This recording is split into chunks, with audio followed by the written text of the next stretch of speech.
마가복음 9장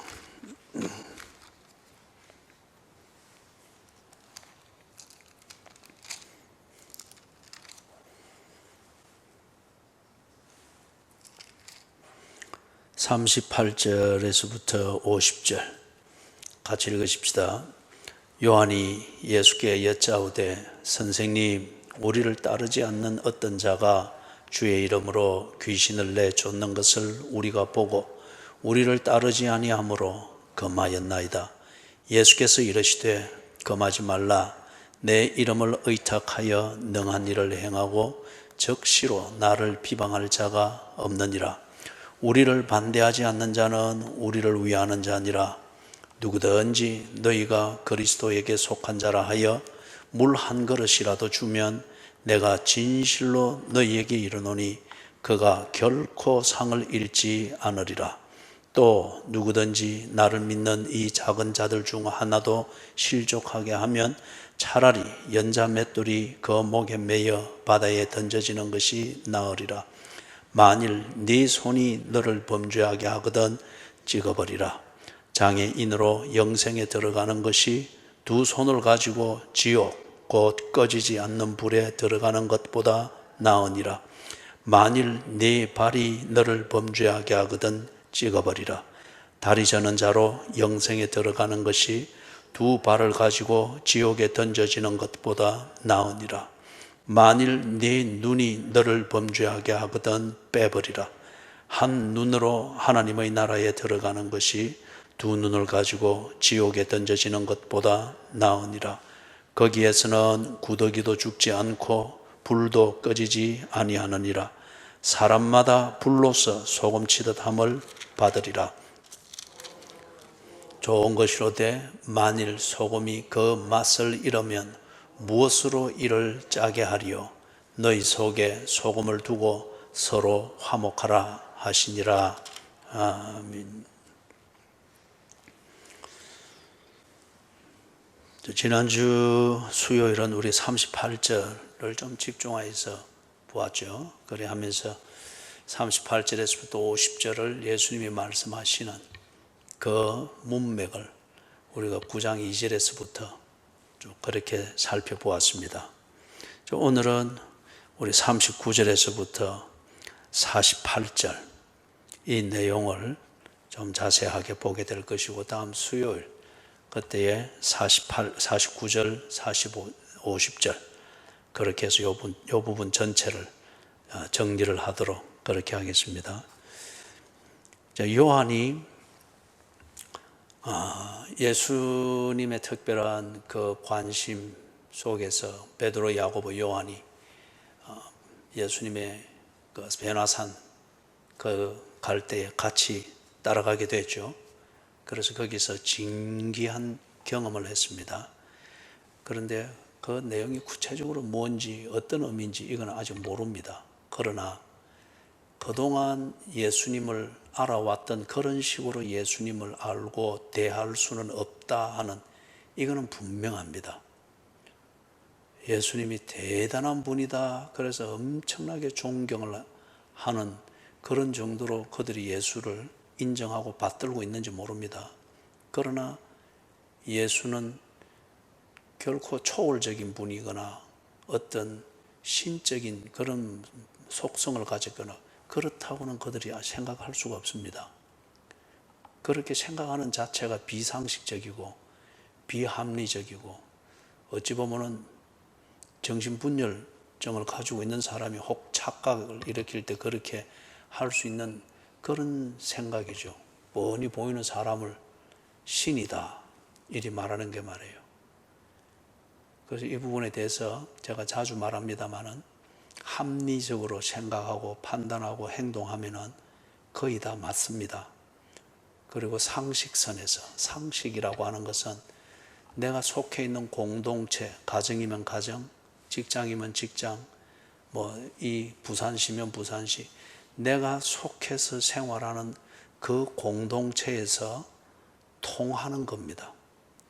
말의 표현이든지 행동이든지 옷 입는 거든지 오른편으로 보행자는 오른편으로 걷는다 이런 거든지 또는 버스를 기다리거나 쇼핑센터에서 계산을 할 때 사람이 밀렸으면 딱 자연히 그 뒤에 서서 자기 차례를 기다리며 줄을 선다든지 이런 게 상식이죠. 그런데 이런 게 안 통하는 데가 있습니다. 아주 후진국이나 가난한 그러한 나라나 그런 공동체에 가면은 줄을 서고 일하다는 하루 종일 거기 자리에 있어야 될지 모릅니다. 그는 줄을 서고 자주 기다리는 거 빨리 하고 뭐 먼저 자기 순서 챙기고 하면 되는 그게 그 상식이니까. 그래서 상식이라고 상식적으로 한다. 이게 뭐냐?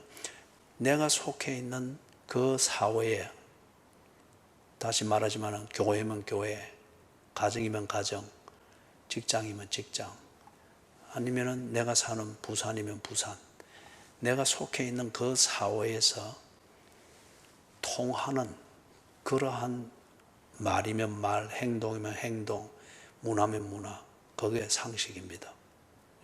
그렇기 때문에 대개의 경우는 내 하고 싶은 대로 하고자 하는 게 있으나 이게 그리 하면은 괜히 체면 상하고 또 뭡니까 부끄럽고 어떤 경우는 그게 그 공동체에서 가지고 있는 법에 저촉되기 때문에 내 하고 싶은 게 있지만은 참습니다.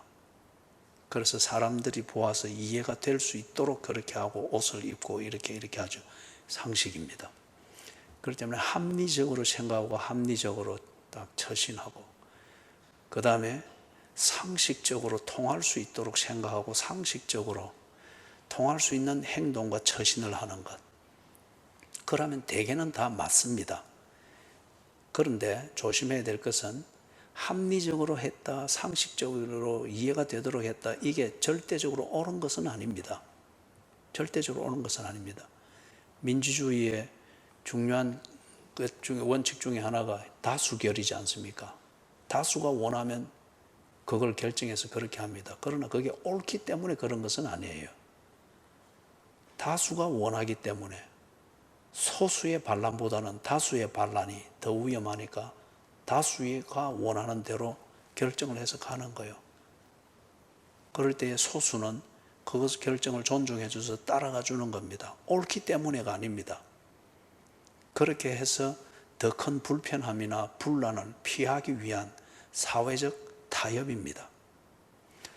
상식적으로 하면은 많은 경우에 편합니다. 옳을 수가 있고 합리적으로 생각하고 판단하면 대개의 경우는 맞습니다. 그리고 옳고 틀리고 이걸 떠나서 편합니다. 큰 분쟁 없을 수 있습니다. 그러나 그게 언제나 옳은 것이다 이리 말할 수는 없어요. 특히 우리 기독교의 절대 기준이 되는 성경적으로 볼 때 합리적으로 하는 것이 언제나 옳다, 상식적으로 하는 것이고 성경적으로 하는 절대 이리 말할 수가 없습니다. 우리가 복음서를 읽어볼 때 예수님께서도 더러 그랬죠. 이런 사고방식이 있으니까 사람들에게 내가 세상에 화평을 주러 온 줄 아느냐? 금을 주러 왔다고 했습니다.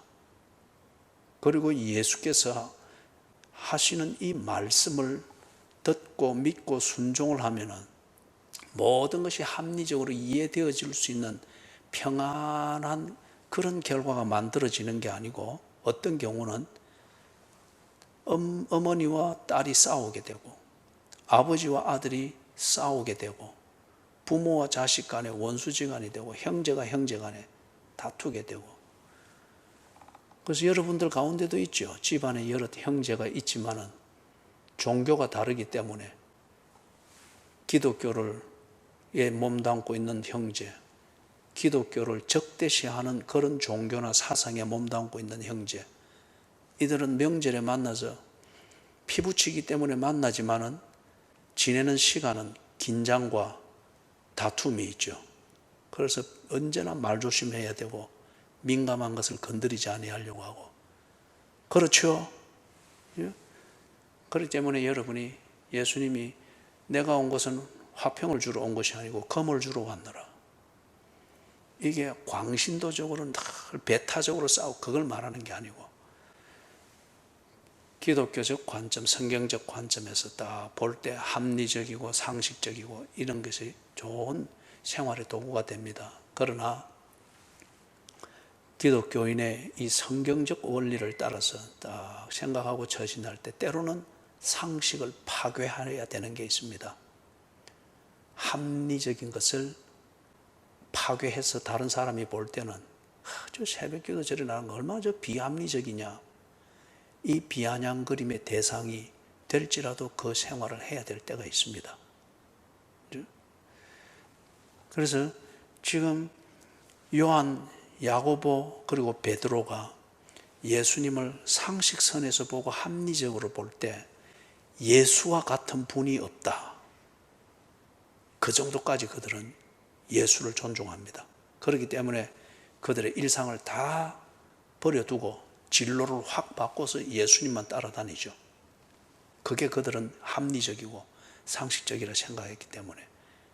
그런데 변화산의 사건을 딱 보고 난 뒤에 그 사건은 이들의 예수님에 대한 상식과 합리적인 그 사고반 상식을 파괴해버렸습니다. 아, 예수님은 뭔가 초월적인 분이다. 신의 속성이 있는 분인 것 같다. 하여튼 그들이 평소에 가지고 있던 예수님에 대한 상식과 합리적인 판단으로는 그렇게 해서는 예수를 다 알 수 없고 예수님과 바른 교제를 할 수 없다고 하는 이 충격을 받은 사건입니다. 그런데 아직 이게 그들에게 있어서 인격화되거나 그들의 어떤 분명한 예수님과의 교제하는 이 생활을 만들어내는 그러한 의미로 아직 정리가 안 됐어요. 이럴 때는 여러분은 어떻게 됩니까? 사람이 아주 기고만장해집니다. 겉멋만 들게 되죠. 그렇게 해서 이게 이제 오만과 교만함 또는 이걸 기득권의 근거로 삼고 기득권을 부리려고 하는 이런 게 되는 거죠. 그래서 교인들도 보면은 아주 열심히 아니면은 아주 사모함 또는 뭔가에 대한 집착감을 가져와다 뭔가 어떤 체험을 합니다. 그런데 그 체험의 의미가 뭔가 단지 기적을 체험했다는 이 영역에만 머물러서 흥분하고 있고 원하는 것이 이루어졌다고 하는 이 결과만 보는 흥분이 있게 될 때에 그게 바로 다듬어지지 않으면 참 시험에 들기 좋습니다. 크게 넘어지게 되는 이 시험을 겪게 되죠. 지금 요한, 베드로, 야고보가 이런 상태입니다. 그렇기 때문에 그 증거가 뭐죠? 그들은 기도하지 않았습니다. 이 기도는 17절에서부터 29절을 볼 때 뭐였습니까?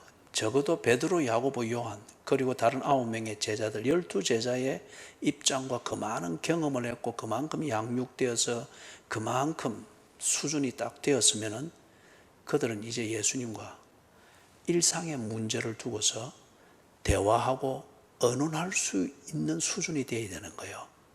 이게 그들 수준에서는 예수를 믿는다고 하는 그것의 정표입니다. 아주 어린 아이와 같은 이런 상태면은 그냥 답답할 때 한번 하나님이 있다면 이런 것 좀 해결해 줄 건데 그래서 기적을 하나 툭 보면은 아이고 있기는 있는 모양이다. 그런데 베드로, 야고보, 요한 그리고 12제자는 이 수준이 훨씬 넘어갔다는 거예요. 얼마나 많이 보았어요. 그리고 예수님과 늘 같이 먹고 자고 하면서 그죠? 그렇게 했단 말이에요. 그런 것 같으면은 이제 이 사람들의 수준 정도 같으면 어떤 어려움이 있고 문제가 있고 상식적으로 이게 해결될 문제가 아니고 합리적으로 이렇게 해서 될 문제가 아니다는 일상의 문제가 있을 때 예수님 이거 어찌 된 겁니까? 어찌 해야 됩니까? 그런 게 일상적인 대화로 예수님과 진전이 돼야 된다는 거예요. 그게 이 사람들이 믿음을 가졌다. 적어도 이 수준에 맞는 그런 믿음을 가졌다고 말할 수 있는 거단 말이에요. 그런데 이만한 경험을 하고 양육이 되었음에도 불구하고 그런 어려움이 있을 때는 여전히 초신자처럼 그죠? 기적을 안 보여줘서 내가 못합니다. 이런 식으로 그죠? 그러니 뭐 20살 군대 가야 될 청년이 여전히 지 앞가림을 못 해가지고 거기 있으면 꼭 기지개 찬 2살, 3살짜리 지 동생처럼 그런 핑계 대면서 엄마 아버지에게 책임 넘기고 꼭 그런 식이단 말이에요. 그죠? 그래서 이 사람들이 예수님께 대화하고 언론하고 하는 그런 의미로서의 기도, 이게 아직 없습니다. 그래서 그만한 믿음이 없다는 거죠. 왜 그렇죠? 건방져진 거예요. 기득권이 있는, 기득권 의식이 생긴 겁니다. 그래서 33절에서부터 37절 거기 보니까 어떤 문제가 있습니까? 첫째가 되고자 함이라. 이게 문제입니다. 그죠? 당연히 베드로, 야고보, 요한은 첫째가 되고자 하는, 우리가 리더 돼야 된다. 우리가 예수님의 관심을 제일 많이 받는다. 뭔가 이 우월의식, 이런 게 앞에 있었던 변화산 사건, 다른 9명이 경험하지 못한 그걸 그들이 경험했는데 그 의미를 모르니까 그 남이 하지 못한 진귀한 경험을 했고 남이 알지 못하는 새로운 뉴스를 내가 알고 있다고 하는 이걸 가지고 그들은 첫째가 됐다 하는 이 우월의식을 가지는 거예요. 우월의식을. 믿음이 없습니다. 그러다 보니까 예수님께서 보여주고 그 다음에 보여주면서 그들에게 이리 살아라, 이것을 해라라고 가르쳐주는 것, 남을 섬기는 것, 상식선에서 섬기는 것, 합리적인 것 판단에서 섬기는 것, 이 차원도 아직 안 되는 거예요. 그렇기 때문에 더더구나 주의 이름을 위해서 섬기는 것, 합리적이고 상식을 파괴하는 선까지 나아가서라도 주의 영광을 위해서 섬겨야 하는, 이게 예수의 제자들인데 그거는 고사하고 지극히 상식적이고 합리적인 그 수준에서조차도 섬길 줄을 모르는 거예요. 그게 지금 이 어린아이를 하나를 데려놓고 그런 거잖아요. 우월의식이 생긴 겁니다.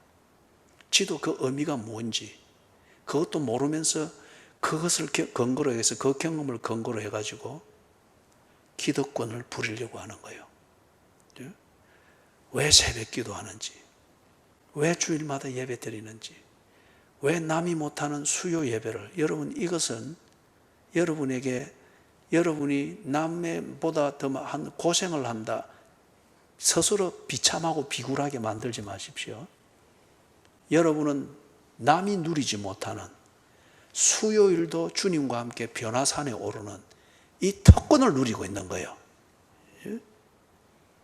그런데 이 의미와 예수님의 배려를 알지 못할 때 한편은 내가 너무 피곤하게 교회생활 하는 거 아니가, 다른 한편은 첫째가 되는 우월의식이 발동되어야 될 때 이런 걸 자꾸 근거로 삼는 거예요. 바리새인들이 그랬듯이. 그래서 이 베드로, 야고보, 요한이 이런 우월의식 때문에 그 하나님이 예수님이 배려해서 준 그 특별한 경험과 그걸 통해서 예수님의 마음을 전달하고자 하는, 이것을 위해서 변화산의 사건을 경험하게 했는데 이걸 가지고 베드로, 야고보, 요한은 예수님의 마음을 모릅니다. 단지 기적, 놀라운 기적 하나 체험했다고 하는, 남이 하지 못하는 건 내가 했고 남이 모르는 비밀을 내가 알고 있다는 이것을 근거해서 정말 미성숙하게 상식적인 것에도 못 미치고 합리적인 것에도 못 미치고 지극히 유치한 종교적 기득권자로 행세하는 여기에 지금 머물러 있는 거예요. 그러다 보니 오히려 이 기득권 의식 때문에 예수 옆에 있지만은 절대 예수와 의논하고 대화하지 않습니다. 그 일상에서 예수님이 없습니다. 그리고 다른 한편 상식적이고 높은 상식을 가지고 아주 합리적인 사고방식을 가진 사람들이 할 수 있는 봉사와 섬김과 그런 사회를 위한 행동과 교양적인 처신, 이 수준에도 못 미치는 그런 지극히 이기적이고 그러면서 기득권을 부리려고 하는 이 유치함을 부린단 말이에요. 첫째가 되고자 한다. 그러니까 지난주 수요일날 우리가 자세히 본 것처럼 38절과 같은 요한의 이런 질문이 나온 겁니다. 왜 요한이 지금 요한이 지금 하는 것은 옳고 그르고 이걸 판단하는 게 아니거든요. 성경적으로 볼 때 이건 틀렸습니다. 그래서 못하게 했습니다. 성경적으로 볼 때 이거는 맞습니다. 그래서 뭐 소신을 가지고 하라고 했습니다. 이게 아니에요. 옳고 그른 문제가 아니에요. 네 편이냐 내 편이냐, 이걸 지금 가르면서 내 편 아니다 여겨지는 것은 무조건 틀렸다고 매도해버리고, 내 편이다 싶은 것은 내용이 어떻든지 간에 다 허락하고 뭐 팔이 안으로 굽는다는 식의 유치한 편들기를 하고 있단 말이에요. 그런 식의 질문을 하고 있는 거예요. 그래서 이런 질문, 왜 요한이 나서서 이렇게 설치느냐? 옳고 그름을 판단하는 예수님이 계시는데도 불구하고 지가 예수님보다 앞에 서가지고 옳고 그런 거는 상관없이 지 보기에 내 편이냐 네 편이냐 이걸 가지고 막 갈라치기 하면서 예수님 앞에서 지가 설친단 말이에요. 왜 그러느냐? 앞에서 길게 설명했던 거, 우월의식이 생겼습니다. 기득권 의식이 생긴 거예요. 하나님의 주시는 은혜 주시는 예수님의 그 의도대로 받고 고민하면서 정리하려고 하지 않고 지 필요한 도구로 하나님의 은혜를 그렇게 지금 섣부르게 이용을 해버리니까 기득권이 발성이 된 겁니다. 그죠? 믿음과 주를 닮은 섬김은 온데간데 없고 상식선에도 못 미칠 정도로 종교적 기득권을 부리려고 하는 거예요. 거기에 대해서 예수님이 39절에서 말씀을 하십니다. 같이 읽어봅니다. 39절, 예수께서 이르시되 금하지 말라.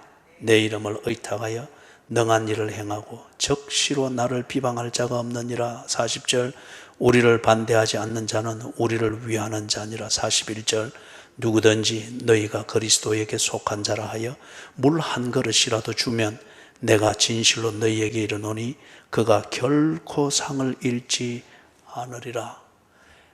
요한이 갈라치기를 했죠. 우리 편 아니면 다 틀렸다. 그래서 예수의 이름도 언급하지 못하도록 또 특허권을 행사하듯이 그래 했죠. 그것에 대해서 예수님께서 말씀합니다. 정말 누가 우리 편이냐? 누가 우리 편이냐? 너는 네가 첫째가 되고자 하는 네 기득권의 위협을 받고 네 우월의식에 대하여 위협을 느끼는 사람은 다 우리 편 아니라고 네가 그리 하는데 정말 그러느냐? 누가 우리 편이냐? 그러면서 예수님이 세 가지 케이스를 지금 39절, 40절, 41절에서 말하는 거예요. 39절에서 말하는 것은 내 이름을 의탁하여 능한 일을 행하는 자, 예수의 이름을 의지하여서 예수께서 인정하는 이 일을 행하는 자는 우리와 함께 밥 먹고 우리 교회에 소속이 안 돼도 그는 우리와 같은 편이라는 거예요. 하나님의 패밀리라는 거예요. 그 다음에 두 번째는 40절에 말하는 게 우리를 반대하지 않는 자는 우리를 위하는 자니라. 요한, 네가 볼 때는 네 기득권에 위협이 된다 싶으나 그러나 그가 하나님 나라의 일을 위하여서 온 나 예수를 반대하지 아니하고 예수가 증거하는 이 복음을 반대하지 않는 것 같으면은 그는 우리 편이지. 우리를 저항하는 자라 해서 그와 더불어 대립각을 세우고 그래 해서는 안 되는 사람이지 않느냐. 네 정서와 네 성향에는 불편한지 모르나 그러나 너를 구원한 하나님 나라의 일, 이것에 있어서는 그가 전혀 불편한 자가 아니지 않느냐. 그 다음에 세 번째는 41절에 너희가 그리스도에게 속한 자라 하여 물 한 그릇이라도 주면, 사랑하는 여러분, 때로는 이런 경우가 있을 수 있어요. 우리 교회에 급히 어려운 일, 예를 들어서 어려운 일이 있다. 그런데 참 재정적으로 그런 것을 해결할 수가 없다. 그런데 평상시에 늘 우리와 성향이 다르고 신앙생활하는 컬러가 다르다라고 하여서 낯설게 보고 이질적으로 보고 거리를 두려고 했던 그런 교회, 아니면은 그런 어떤 기독교 단체에서 절체절명으로 필요한 재정적 문제를 그들이 선뜻 나서서 도와줘서 해결한다.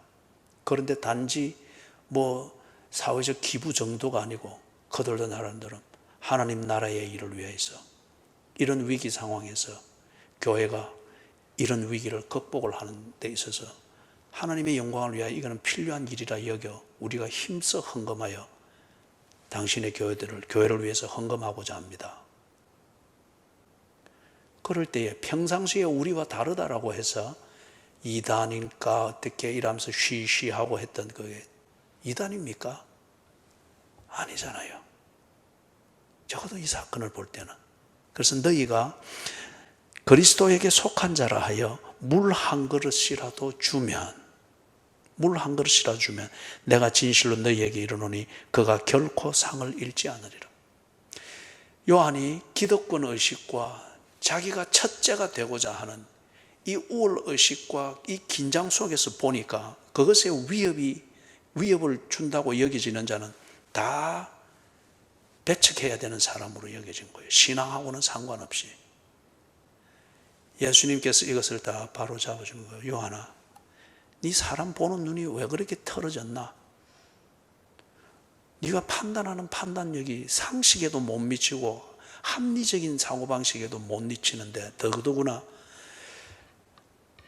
나와 함께 있으면서 너희들이 선생이라 부르고 있는 선생, 이 예수가 가르치는 그 중심, 이것과는 너무 비틀어진 그런 눈으로 어떻게 사람을 보고 네가 앞장서서 그래 갈라치기를 하느냐. 그러면서 이 어설픈 요한, 어쩌면은 상식선에서 그리고 지극히 합리적인 이 수준에서 예수님께서 성경적 사고방식을 가지고 사람을 보고 사건을 판단하는 것을 요한에게 가르쳐 주는 거예요. 이거는 절대 어려운 게 아니잖아요. 그죠? 이게 40일 금식해야 깨달을 수 있는 문제가 아니잖아요.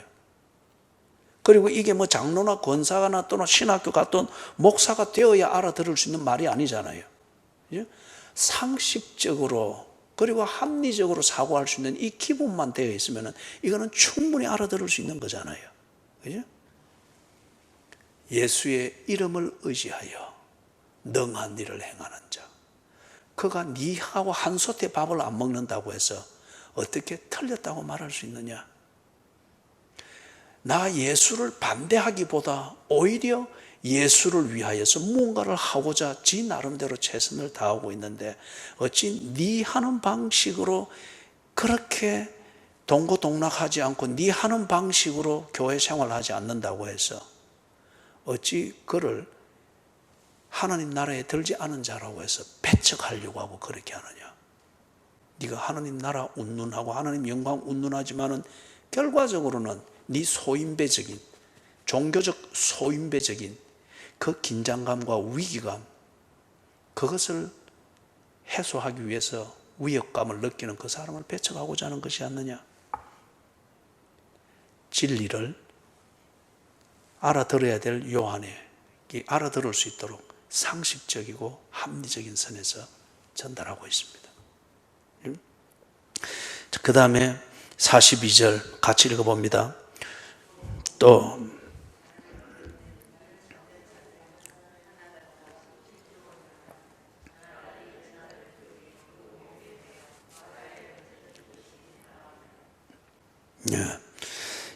지금 요한이 하는 이게 어느 정도로 위험한 일인가?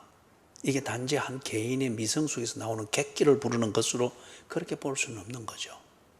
그러기에는 요한이 너무 많은 것을 경험했고 너무 많은 것을 배웠고 너무 많은 은혜를 입었고 예수님께서 그 눈에 딱 새겨준 것과 같은 그럴 정도로 많은 배웠어요. 그리고 정리가 되어 있습니다. 그렇기 때문에 이 요한이 이렇게 하는 것은 어떤 것과 같다고요? 이 작은 자들 중 하나라도 실족게 하는 그런 심각한 일이라는 거예요. 심각한 일이라는 거예요. 여기서 말하는 이 작은 자들 하는 이것은 앞에 33절에서부터 37절에 예수님이 어린아이 하나를 데려다가 제자들에게 가르쳤죠. 그죠? 그런데 여기서 말하는 이 작은 자들 중 하나 하는 이거는 그 어린 아이만을 말하는 것이 아니고, 이게 우리 옛날 번역에는 소자로 되어 있죠, 그죠? 이 소자들 중 하나, 이때 말하는 소자는 뭔가 하면은 그 사회에서 언제나 을이 될 수밖에 없는 그런 사람들을 보면은, 사람들이 그런 사람들에 대해서는 언제나 갑질을 하려고 하는, 그렇게 아주 만만하고 힘이 없고 연약하고 언제나 희생물이 되는 그런 사람들, 보기만 보면은 탕탕 부수고 싶고 하는 그런 사람들, 그죠? 저는 지금 누구에게인가요? 을입니다. 항상 그 앞에만 서면 항상 을이 돼가지고 탕탕 부수려고 하고 막 그래요, 그죠? 그렇기 때문에 여기서 작은 자들이다 하는 것은 바로 그런 신분을 가지고 있는 사람들입니다. 그러면 어린아이도 될 수 있겠고, 특히 여자들, 그 다음에 여자들 중에서 특히 과부된 자들, 그 다음에 고아들, 지극히 가난한 자들, 그 다음에 그 사회에서 죄인으로 아주 드러나 있는 사람들, 그런 사람들이면은 어떤 매춘부든지 세리들이든지 뭐 어떤 그런 게 있겠죠, 그죠? 자, 이런 소자들입니다. 이런 작은 자들 중 하나라도 실족한다. 그러면은 지금 요한과 같은 이러한 입장일 것 같으면은, 이런 식으로 신앙생활하는 요한일 것 같으면은, 당연히 요한에게 있어서 이런 작은 자들은 정말 무시를 당하겠죠, 그죠? 냄새나기 때문에, 아니면은 내하고 옷 입는 게 다르기 때문에, 아니면은 내 사는 그런 동네에 살지 아니하고, 당시 이 유대 사회는 아주 지역적으로도 아주 이거 인종차별이 심했거든요, 그죠? 당연히 그리 되지 않겠어요? 그렇기 때문에 누구든지 너희가 그리스도에게 속한 자라 하여 42절, 또 누구든지 나를 믿는 이 작은 자들 중 하나라도 실족해 하면 차라리 연자 맷돌이 그 목에 매여 바다에 던져지는 것이 나으니라. 여기 연자 맷돌은 우리가 알기 쉽게 설명할 때는, 우리나라에 이거 두부 만들 때 메주 콩 가는 거 있죠, 그죠? 그럼 손으로 이래 돌리죠, 그죠? 예. 벌교에 이런 거 있어요. 예. 그것도 문명화된 도시네요, 그죠? 이래 돌리잖아요, 그죠? 그런데 여기서 말하는 연자 맷돌은 그런 정도가 아니고 나귀가 돌리는 거예요. 당나귀가 돌리는 거예요. 큰 연자 맷돌이죠. 당나귀가 넓죠 돌리는 거예요. 우리나라에서 돌리는 요 메주콩 가는 요 연자 맷돌 윗장만 이래 목에 달고 바다에 빠뜨려도 이거 안 뜨겠죠. 그런데 이거는 정말 이 시체라도 뜨면 안 된다 해서 당나귀가 돌리는 이 큰 연자 맷돌, 그걸 목에 달고 그냥 바다에 빠뜨려 오는 것이 나으니라. 그 말이 무슨 말입니까? 이 작은 자 중 하나라도 네 자신의 판단과 네 자신의 기득권 의식과 종교적 우월감, 예수님의 마음하고는 아무 상관없는 하나님이 준 은혜를 가지고 네 기득권과 우월감만 챙기는 이 섣부른 종교적 우월 의식을 가지고서 모양새가 초라하고 네 보기에 도움이 안 되고 또는 네인데 위협이 된다 싶어서 이런 사람을 하나님 나라에 들지 못하도록 만드는 이런 처신을 네가 하는 것 같으면 지옥에 해당된다는 거예요. 그런 죄는 지옥에 해당된다는 거예요. 지옥이 얼마나 무서운가. 너무너무 무섭고 너무 두려운 곳이고 정말 가서는 안 될 곳이기 때문에 지옥에 가는 것보다는 가기 전에 차라리 당나귀가 돌리는 이 연자 맷돌을 들어서 목에 메고 그냥 바다에 빠뜨려서 고기 밥이 되는 게 차라리 더 낫다, 그 말이에요. 그게 그만큼 무서운 죄라는 겁니다. 그죠? 지옥에 해당되는 죄라는 거예요. 그러면서 예를 듭니다. 세밀하게 예를 드는데 42절 들었고 43절 읽어봅니다. 만일 내 손이 너를 범죄하게 하거든 찍어버리라. 장애인으로 영생에 들어가는 것이 두 손을 가지고 지옥 곧 꺼지지 않는 불에 들어가는 것보다 나으니라. 그 다음에 44절 만일 내 발이 너를 범죄하게 하거든 찍어버리라. 다리 저는 자로 영생에 들어가는 것이 두 발을 가지고 지옥에 던져지는 것보다 나으니라. 그 다음에 만일 내 눈이 너를 범죄하게 하거든 빼버리라. 한 눈으로 하나님의 나라에 들어가는 것이 두 눈을 가지고 지옥에 던져지는 것보다 나으니라. 48절 거기에서는 구더기도 죽지 않고 불도 꺼지지 아니하느니라. 자, 여러분, 예수님께서 구체적으로 예를 들었습니다. 이 작은 자들 중 하나를 그렇게 생각 없이 단지 네 자신의 판단, 그 판단도 근거가 없는 그걸 가지고 판단을 해서 실족해 하는데, 그런데 뭘 가지고 하는가? 손, 발, 눈, 이 세 가지를 예를 들고 있습니다. 여러분, 이게 우리가 사람을 판단하고 판단한 그 사람에 대해서 내가 어떤 편견을 가지고 행동을 하게 만드는 가장 기본적인 우리의 도구죠. 신체죠. 그죠? 손. 내가 하는 방식대로, 내게 익숙한 대로, 또는 내가 생활하는 방식대로 하지 않으면은 다 틀리게 보는 거예요. 다 다르게 보는 거예요. 사람들이 교회 생활을 하고 예수의 제자라고 하면 예수의 제자로서 섬김을 하고 뭐 그래 할 때 이게 이제 손으로 대표가 되는 거죠.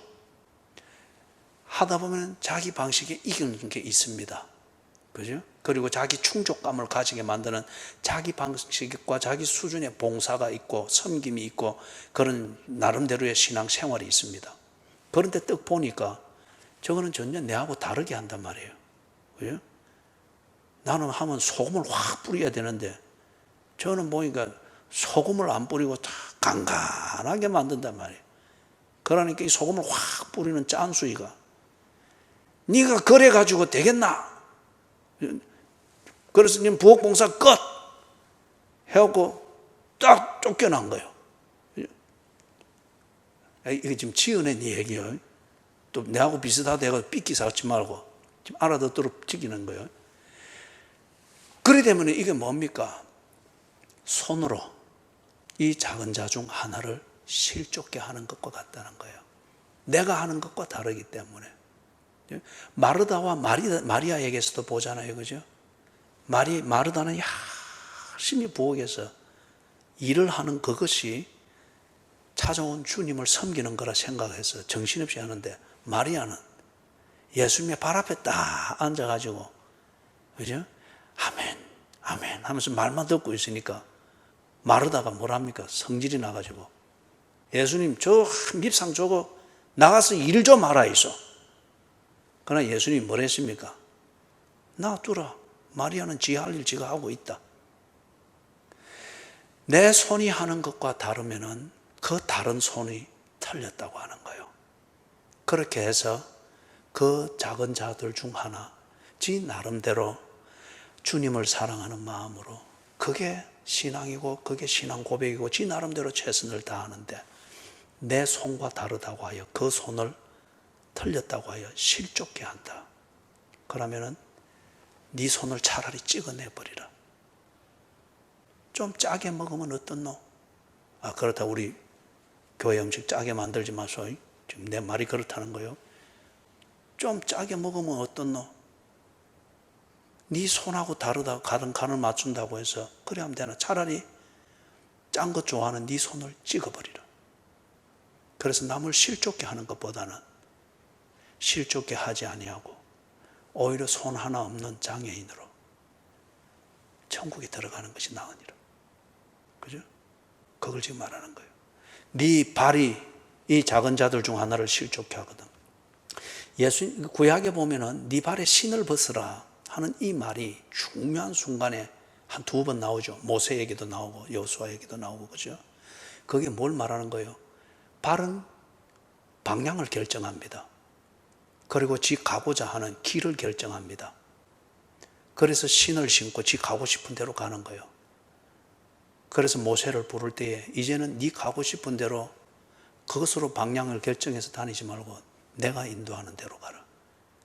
네 발에 신을 벗으라.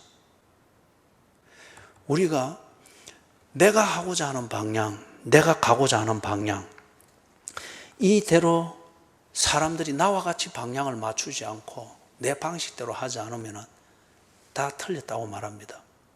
그리고 불편하게 여깁니다. 정죄하기도 합니다. 그러면 실족해 하는 거죠. 그래서 발을 찍어내버리라. 두 발을 가지고 지옥 가는 것보다 장애인으로 천국에 가는 것이 나으니라. 한 소자를 실족해 해서 하나님 나라에 드는 그것을 방해하는 그 죄가 그렇게 무섭다는 거예요. 그렇게 무섭다는 거예요. 그 다음에 네 눈이 외모로 판단하죠. 그죠? 참 이거 우리 무서운 겁니다. 외모로 판단하고 하는 것, 이걸 가지고 또는 눈으로 보면서 반드시 눈을 통해서 우리에게 들어온 그 사람에 대한 이미지나 그 사람에 대한 이해력을 가지고 그 사람에 대한 우리의 어떤 정서를 만들고 감정을 만들고 그렇게 해서 그 다음에 판단이 만들어지고 그래 되죠. 그러면은 그 판단이 이 지금 요한처럼 내한테 도움이 안 되겠다. 첫째가 되고자 하는 내게 도움이 안 되겠다.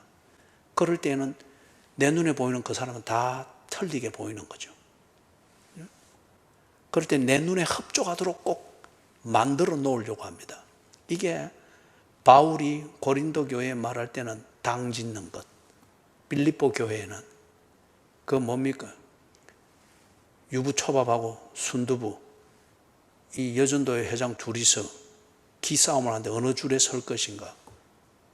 그래서 유부초밥은, 여전도 회장은 순두부 편에 선 교인은 무조건 틀렸다고 매도하는, 눈으로 작은 자들 하나를 실족해 하는 것과 같다는 거죠. 그럴 때에 네 오른쪽 눈이 그래 하면은 네 오른쪽 눈이 그런 체질을 빼버리라. 두 눈을 가지고 천국 가는 것보다 한쪽 눈 없이 두 눈을 가지고 지옥에 가는 것보다 한쪽 눈이 없더라도 천국에 가는 것, 이게 중요하다. 자, 그러면은 지옥을 거기서 이제 말하고 있어요. 얼마나 무서운 곳이길래, 얼마나 무서운 곳이길래 나로 하여금 그런 실수를 하게 만들고 실족해 하는 이게 있으면은 차라리 그 지체를 잘라버리더라도 지옥에는 가서는 안 된다. 잘라버리더라도 내 그런 성향과 그런 체질을 어떤 이것을 딱 고쳐서 지옥에 가서는 안 된다. 어떤 이것을 이야기를 하는 거예요. 그 지옥이 뭔가, 얼마나 무서운가. 43절, 44절, 그리고 48절에 보면은 이것이 나와 있는데 43절 한번 읽어봅니다. 만일 네 손이 너를 범죄하게 하거든 찍어버리라. 장애인으로 영생에 들어가는 것이 두 손을 가지고 지옥, 곧 꺼지지 않는 불에 들어가는, 거기 지옥을 묘사하기를 꺼지지 않는 불, 이렇게 묘사하고 있습니다. 그 다음에 48절을 또 읽어봅니다. 같이 읽습니다. 거기에서는 구더기도 죽지 않고 불도 꺼지지 아니하느니라. 43절에 꺼지지 않는 불 했는데 어느 정도로 꺼지지 않는 불인가? 구더기도 죽지 않고, 그죠? 구더기도 죽지 않고 불도 꺼지지 않는다. 이상하죠? 불이 확 타면은 있는 구더기도 죽어야죠. 그런데 이상해요. 여기는 지금 지옥을 묘사하는 이 불은 구더기가 죽지 않는다 합니다. 그리고 그 불은 끌 수가 없다 합니다. 여기 이 지옥이라 표현되어지는 이 단어는 게헨나, 이 신약 성경을 쓴 원래의 최초의 언어로는 그 게헨나라고 되어 있습니다. 이 게헨나가 어디서 이 단어가 나왔는가 하면 그 개념은 예루살렘 성벽이 있단 말이에요. 성전이 있고 그 다음에 주민들이 그 시온산 주변에 살고 그 다음에 이 예루살렘 성벽을 쳤죠. 이 성벽 남쪽으로 이렇게 내려나가면은 뭐가 나오는가 하면은 기드론 골짜기가 나옵니다.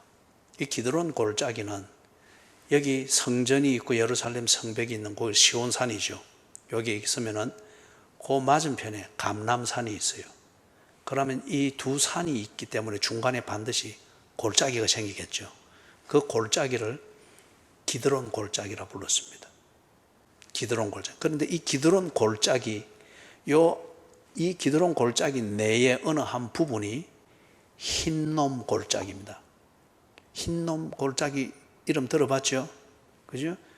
그러니까 거기에는 뭘 했는가 하면은 고대 이스라엘에서도 뭘 했는가 하면 거기에 여기 예루살렘 성 안에 있는 모든 생활 쓰레기를 거기 다 버렸습니다.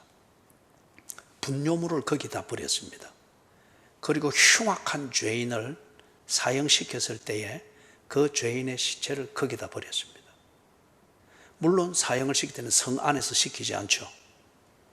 그 근처로 가서 거기서 사형을 시키고 시체는 거기 버렸습니다. 때로는 덜 죽은, 아직 죽지 않은 그러한 사형수를 버려놓으면 쓰레기 더미에서 그렇게 헤매다 죽는 거예요. 그렇기 때문에 거기는 온갖 것이 있으니까 거기 뭐가 있는 거예요? 쓰레기를 태우기 위해서 언제나 불이 있는 겁니다.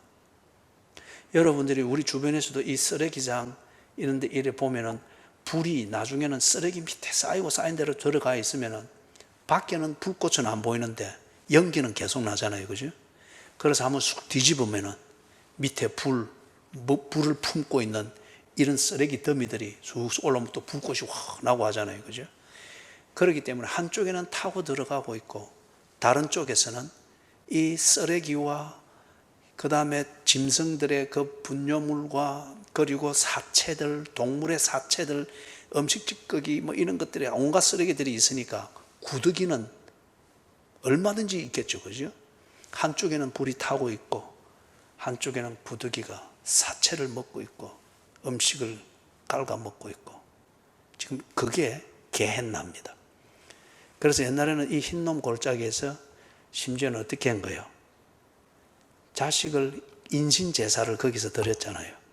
그죠? 인신제사를 자식을 이 몰렉의 신상에 이래서 태워서 그렇기 때문에 거기 흰놈 골짜기가 지옥의 개념을 사람들한테 말할 때 흰놈 골짜기를 비유를 했습니다.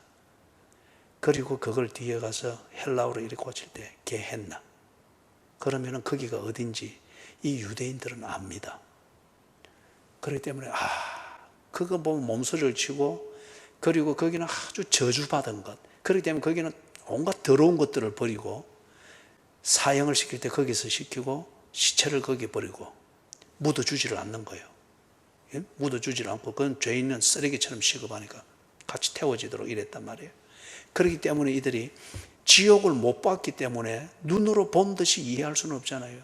그렇지만 이 게헨나를 연상시키는 거예요. 지옥은 꺼지지 않는 불이다. 구더기도 죽지 않는 그런 불이 언제나 타고 있는 곳이다. 게헨나를 딱 떠올리는 거예요. 그죠? 그래서 이 묘사는 이사야서 66장 24절, 이거는 여러분이 개인적으로 찾아보세요. 이사야서 66장 24절을 보면은 거기서도 이 흰놈 골짜기에 이런 것을 두고서 이 이스라엘의 그 죄악에 대해서 하나님이 어떻게 심판하고 그 죄과에 대해서 어떻게 할 것인가에 대해서 거기서 이사야 선지자가 예언을 하고 있는 것을 볼 수 있습니다. 그렇기 때문에 이 개념을 그대로 지금 이 당시에 당시에 예수님께서 이걸 가지고서 지옥을 지금 설명을 하고 있는 거예요. 여기서 조금 더 우리 생각해 볼 것은 어떤 학자들은 이제 이걸 두고서 과연 이 구더기가 지옥이라는 이 원래의 개념에서는 어떤 의미로 우리가 이해를 해야 될까? 그러면서 어떤 학자는 이렇게 이야기를 합니다. 구더기, 죽지도 않는 그 구더기, 그것은 우리의 양심을 갉아먹는 그 어떤 죄의식으로 이렇게 보는 거예요. 여러분, 이건 절대 떨쳐버릴 수가 없잖아요. 그죠? 아무리 애를 쓰고 힘을 쓰고 울고 참고 해도 내 영혼, 내 양심을 갉아먹고 그래서 나를 참 때로는 잠 못 들 정도로 고통과 아픔을 느끼게 만들고 시달리게 하는 그런 게 있잖아요. 그걸 구더기에다가 비교를 했습니다. 이미 지옥을 그렇게 맛보고 있다는 것이죠. 자, 말씀을 정리합니다. 요한이 예수님의 제자입니다. 그런데 요한이 예수님의 제자로서 예수님의 많은 은혜를 입었고 예수님과 함께하고 있고 예수님이 요한에게 지금 온갖 은혜를 베풀고 있죠. 그런데 지금 요한이 베푸시는 은혜만큼 자라가지를 못하고 있고 오히려 예수님이 주시는 은혜를 가지고서 이런 식의 삶을 산단 말이에요. 그럼 이게 뭐냐면은 요한이 예수의 제자이지만은 어떤 면에서 사는 부분은 지옥 자식처럼 사는 거예요. 예수께 받은 은혜를 가지고서 이 놀라운 은혜를 가지고서 요한이 첫째가 되고자 하는 이 욕망을 채우는 데 있어서는 지옥 자식처럼 수단으로 써먹고 사는 거예요. 요한에게 경고합니다. 요한아, 네 손이 예수의 제자답지 않다. 네 손이 지옥 자식에 해당되어지는 그 사람들의 손처럼 너는 그 손을 그렇게 사용을 해서 네 욕구를 채우려고 하는데 그것 때문에 네 삶이 꼭 지옥에서 드러나고 지옥에서 구더기로 덮여있는 그 쓰레기더미 시체처럼 네가 그렇게 드러나게 되면서 수치를 당하게 되는 것. 네가 그걸 원하느냐? 네 손 그거 하나 때문에 네가 예수의 제자임에도 불구하고 지옥 자식들의 그 손처럼 네 손을 쓰는 것, 그래서 뭔가 네가 첫째가 되고자 하는 욕구를 이루고자 하는데 그것 때문에 죽지도 않은 구더기로 뒤덮이고 끄지지 않는 불로 늘 연기가 날 때 네 개인적으로는 지옥의 고통을 맛보는 것이고 네가 나름대로 첫째가 되고자 했던 그 인생은 사람들이 볼 때에 어느 날 보니 지옥에서나 볼 수 있는 구더기에 덮여있는 그런 인생 시체와 같은 그런 네 모습, 네 인생을 그렇게 드러나기를 원하느냐? 예수의 제자가 지옥에 갈 리는 없습니다. 그런데 예수의 제자가 주시는 은혜대로 그리고 자기 중심성, 죄의 근성, 이 일본말로 해서 곤조를 버리지 못하면 손에 남가놓고 발에 남가놓고 아니면 눈에 딱 남가놓고 아간이 검괴하고 외투 숨기듯이 그래가지고 언제나 지 욕구를 채우는 그런 수단으로 쓰려고 할 때에 지옥에 갈 리는 없습니다. 그런데 예수의 제자가 지옥에 합당한 자와 같은 그러한 내 삶의 방식 때문에 그런 고통을 내 인생에서 지옥을 맛보고 개인적으로는 그리고 첫째가 되어서 의시되고 자꾸 폼나게 살고자 했던 세상 사람들의 눈에는 구더기에 덮여있는 지옥에서나 볼 수 있는 그런 시체로 떡 드러나는 이걸 보고 뭐란 거예요? 수치 가운데 드러내리라 그랬지 않습니까? 네 죄를 수치 가운데 드러내리라. 그리고 네 죄가 너를 찾아내리라. 그죠? 그렇게 해서 지금 예수님이 제자 요한에게 네가 예수의 제자이면서도 왜 네 스스로 지옥 방식을 버리지 못해서 네 삶이 지옥의 고통을 맛보고 그리고 네가 예수의 제자로서 영광스럽게 드러나기보다는 참 수치 가운데 지옥의 구더기로 덮이는 그런 것으로 드러나는 그런 수치를 왜 자초하느냐? 그 말입니다. 그 말입니다.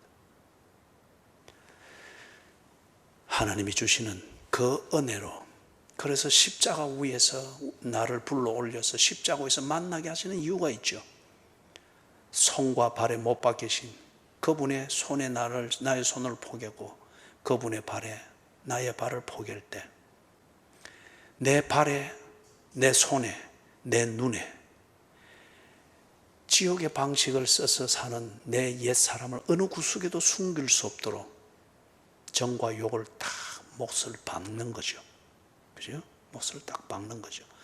그래서 십자가를 통해서 예수를 만나고 거듭난 그리스도인들은 어디에서나 언제나 무엇이 되어 있을지라도 그리고 무엇을 할지라도 절대 그 사람의 인생에서 지옥의 구더기가 덮이는 법이 없고 그리고 절대 그 사람의 인생에서 사람들의 눈에 비칠 때 돈이 많은 부자로 보이지 않을 수는 있으나 그 사람들 눈에 그래, 예수를 믿으면 저렇게 되는 모양이다. 그들이 한 번도 보지 못했던 천국을 느끼게 만드는 그런 영광이 드러나게 되겠죠. 이번 고난주간 여전히 지나면서 손과 발과 눈에 숨겨놓은, 그리고 여전히 정리하지 못한 죄의 근성, 죄의 이 뿌리들이 깨끗하게 십자가에 못 박히기를 바랍니다. 그래서 여러분, 우리가 지옥을 가보고 알 필요가 없습니다. 그리고 내 몸에 지옥의 구더기가 덮인 이 모습을 내 자식이 보게 하는 걸 통해서 자식들이 지옥 가서는 안 되고 이걸 깨닫게, 그리 어리석게 할 필요가 없습니다. 그죠? 내 손이 주님의 손에 여전히 붙들려 있고 내 발이 네 발의 신을 벗으라는 주의 말씀대로 방향을 잡아가고 있고 내 눈이 주님을 섬기고 주님을 본 그 광채를 담고 있는 것으로서 우리의 자녀들, 그리고 우리의 지인들, 그리고 우리가 더불어 살아가고 있는 이 사회의 이웃들이 천국을 보고 예수 믿는 것이 무엇인가를 보게 되기에 충분합니다. 충분합니다. 찬송하십시다.